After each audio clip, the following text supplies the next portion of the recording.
نحمده ونصلي على رسوله الكريم أما بعد فأعوذ بالله من الشيطان الرجيم بسم الله الرحمن الرحيم قل يا أيها الكافرون لا أعبد ما تعبدون ولا أنتم عابدون ما أعبد ولا أنا عابد ما عبدتم ولا أنتم عابدون ما أعبد لکم دینکم ولی دین۔ سورہ کافرون یہ میں نے آپ کے سامنے تلاوت کی ہے۔ یہ بھی وہ سورت ہے جس کو عام طور پر ہم نمازوں میں بھی پڑھتے ہیں اور بچوں کو بھی یہ سورتیں یاد ہوتی ہیں، تو اس لیے ان سورتوں کا ترجمہ اور تفسیر بھی کچھ ہمارے ذہن میں ہونی چاہیے تاکہ نمازوں کی طرف ہماری توجہ زیادہ ہو سکے۔ سورہ کافرون اس کا دوسرا نام سورہ عبادہ بھی ہے۔ اس میں کافرون کا لفظ جو آیا ہے اسی کی وجہ سے اس سورت کا نام سورہ کافرون رکھا گیا ہے۔ حدیث کے اندر اس سورت کی بڑی فضیلتیں ہیں۔ حضرت عائشہ صدیقہ رضی اللہ تعالی عنہا فرماتی ہیں کہ رسول اللہ صلی اللہ علیہ وسلم نے ارشاد فرمایا کہ فجر کی سنتوں میں دو صورتیں زیادہ بہتر ہیں، ایک سورہ کافرون اور دوسری صورت سورہ اخلاص یعنی قل هو اللہ احد۔ اسی طرح اللہ کے رسول صلی اللہ علیہ وسلم کا معمول بھی یہی تھا کہ آپ بکثرت فجر کی جو دو سنتیں ہیں ان میں سورہ کافرون اور سورہ اخلاص یعنی قل هو اللہ احد کی تلاوت کرتے تھے۔ اسی طرح مغرب کی دو سنتوں میں بھی ان دونوں سورتوں کی آپ تلاوت فرمایا کرتے تھے۔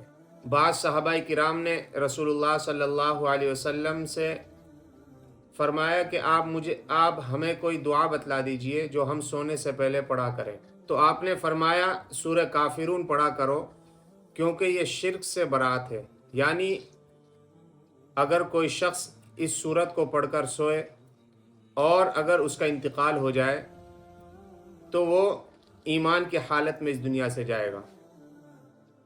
شرک سے گویا کہ اس نے اپنے آپ کی نفی کر لی، میں شرک سے بری ہوں۔ حضرت جبیر ابن مطعم رضی اللہ تعالی عنہ سے رسول اللہ صلی اللہ علیہ وسلم نے ارشاد فرمایا، کیا تم یہ چاہتے ہو کہ تم جب سفر میں جاؤ تو اپنے سب ساتھیوں سے اچھے رہو اور خوشحال رہو؟ تو حضرت جبیر ابن مطعم رضی اللہ تعالی عنہ نے کہا میں بالکل یہی چاہتا ہوں۔ تو آپ نے فرمایا کہ آخری 5 سورتوں کی تلاوت کیا کرو، سورہ کافرون یعنی قل یا ایھا الکافرون، سورہ نصر، سورہ اخلاص اور قل اعوذ برب الفلق، قل اعوذ برب الناس۔ تو یہ کچھ فضیلتیں ہیں جو میں نے آپ کے سامنے بیان کی ہیں۔ اس کے بعد اس سورت کا جو شان نزول یعنی کس موقع پر یہ سورت نازل ہوئی وہ میں آپ کے سامنے بیان کرتا ہوں۔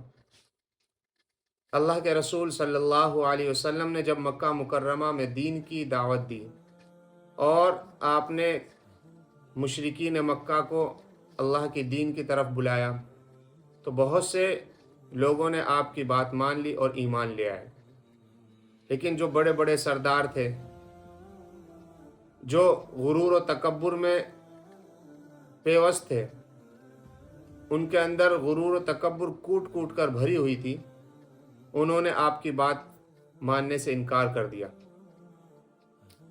اور آپ کی بات نہیں مانی۔ لیکن بہت سارے مسلمان ہوتے گئے اور ایک بڑی تعداد، ایک بڑی جماعت اللہ کے رسول صلی اللہ علیہ وسلم کے ہاتھ پر ایمان لے آئی۔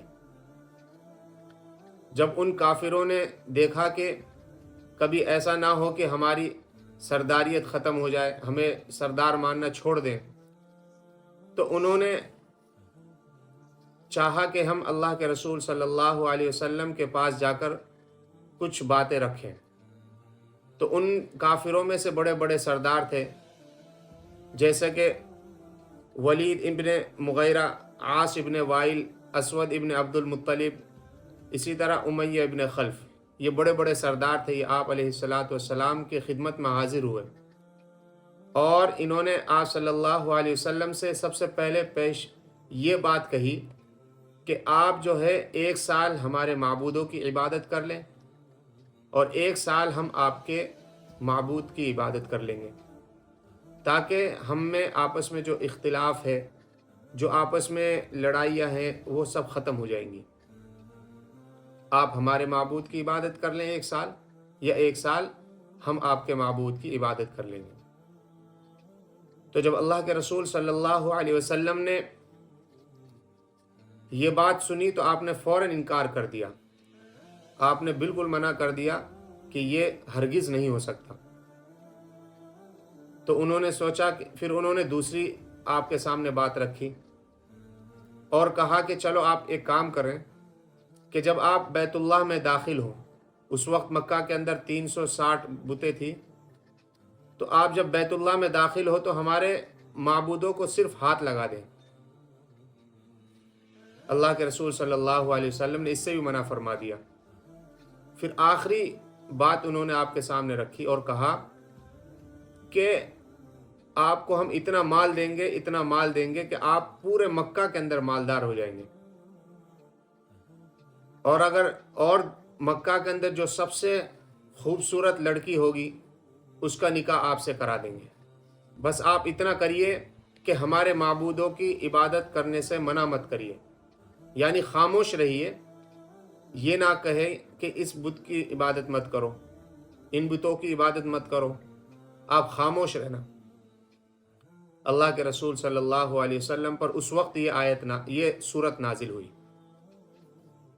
جب یہ سورت اللہ کے رسول صلی اللہ علیہ وسلم پر نازل ہوئی تو آپ مسجد حرام میں گئے اور بلند آواز سے یہ سورت پڑھ کر سنائی۔ اب سورت دیکھ لیتے ہیں، یہ شان نزول جو میں نے آپ کے سامنے بیان کیا ہے، اب سورت کا ترجمہ دیکھ لیتے ہیں۔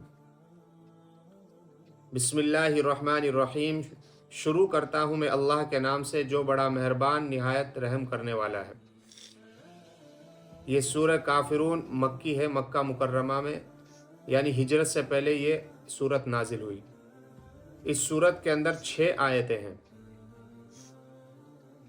پہلی آیت کا ترجمہ دیکھیں، قل، آپ کہہ دیجئے، یا ایہا الکافرون، اے کافرو۔ یہاں پر کافر کے معنی ہے انکار کرنے والا، یعنی اللہ کی معبودیت کا، اللہ کی عبادت سے انکار کرنا۔ تو جو اللہ کی عبادت سے انکار کرے، جو اللہ کی عبادت سے انکار کرے گا اس کو کافر کہیں گے۔ تو یہاں یہ ترجمہ بھی کر سکتے ہیں کہ قل، آپ کہہ دیجئے، یا ایہا الکافرون، اے کافرو، یا یہ بھی کہہ سکتے ہیں اے انکار کرنے والو، لا اعبد،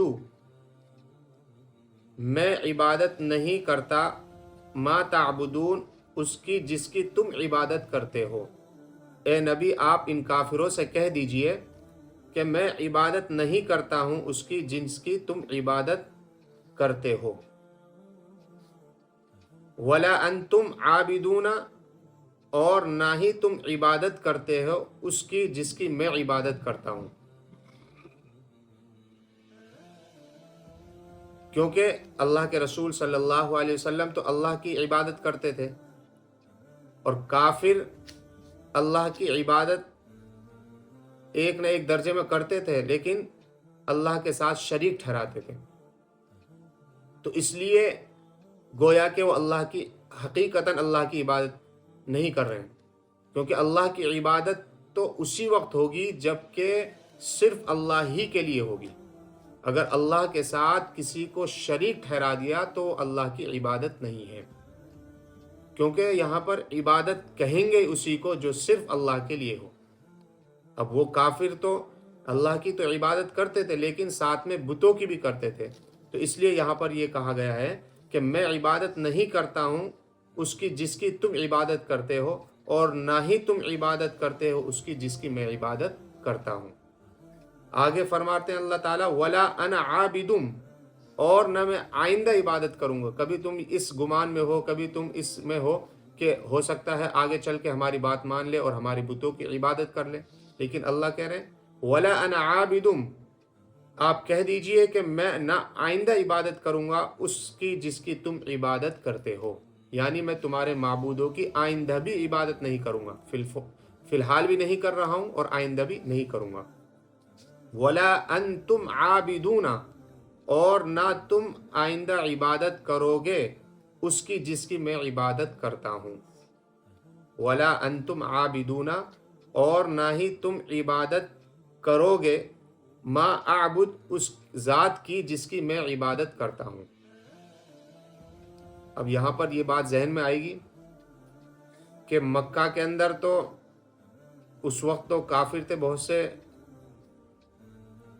سے لوگ اس وقت کافر تھے لیکن بعد میں ایمان لے آئے تھے۔ وہ اللہ تو فرما رہے ہیں کہ تم آئندہ بھی عبادت نہیں کرو گے، تو یہاں پر جو عبادت نہ کرنے کا جو بیان کیا گیا ہے وہ ان لوگوں کے لیے ہے جن کے بارے میں یقین ہو گیا کہ وہ آئندہ بھی ایمان نہیں لائیں گے،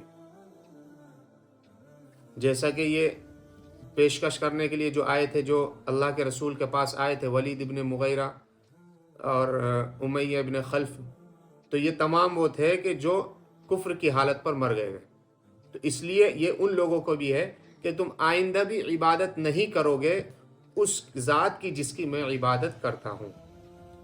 لہٰذا جب ایسی بات ہے، نہ تم میرے معبود کی عبادت کرو گے نہ میں تمہارے معبود کی عبادت کروں گا، تو لکم دینکم ولی دین، تمہارے لیے تمہارا دین اور میرے لیے میرا دین، یعنی جو کچھ تم کر رہے ہو اس کا بدلہ تمہیں دے دیا جائے گا، یعنی اگر تم شرک کر رہے ہو تو شرک کا بدلہ اللہ کے یہاں تمہیں دے دیا جائے گا۔ یہ گویا کہ اللہ کی طرف سے ایک سزا بھی ہو گئی کہ تم شرک کر رہے ہو، اس شرک کا بدلہ تمہیں دیا جائے گا۔ ولی دین، اور میں جو کر رہا ہوں یعنی میں اللہ کی عبادت کر رہا ہوں، اس کا بدلہ مجھے دے دیا جائے گا۔ تو اس کا ترجمہ ہو گیا لکم دینکم، تمہارے لیے تمہارا دین، ولی دین، اور میرے لیے میرا دین۔ اب یہاں پر بھی ایک بات ذہن میں آ رہی ہوگی کہ گویا کہ اللہ کی طرف سے یہ تو ایک اجازت ہوگی، تم جس دین پر چاہو عمل کر لو۔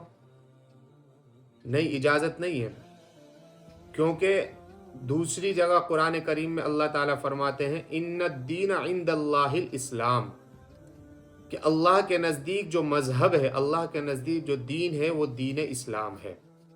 تو گویا کہ یہاں پر جو لکم دینکم کہا گیا وہ اس وجہ سے کہا گیا ہے کہ جو تم کر رہے ہو، تم ہماری بات نہیں مان رہے ہو، تو اب تم جانو تمہارا کام جانے، اس کا بدلہ قیامت کے دن دیا جائے گا۔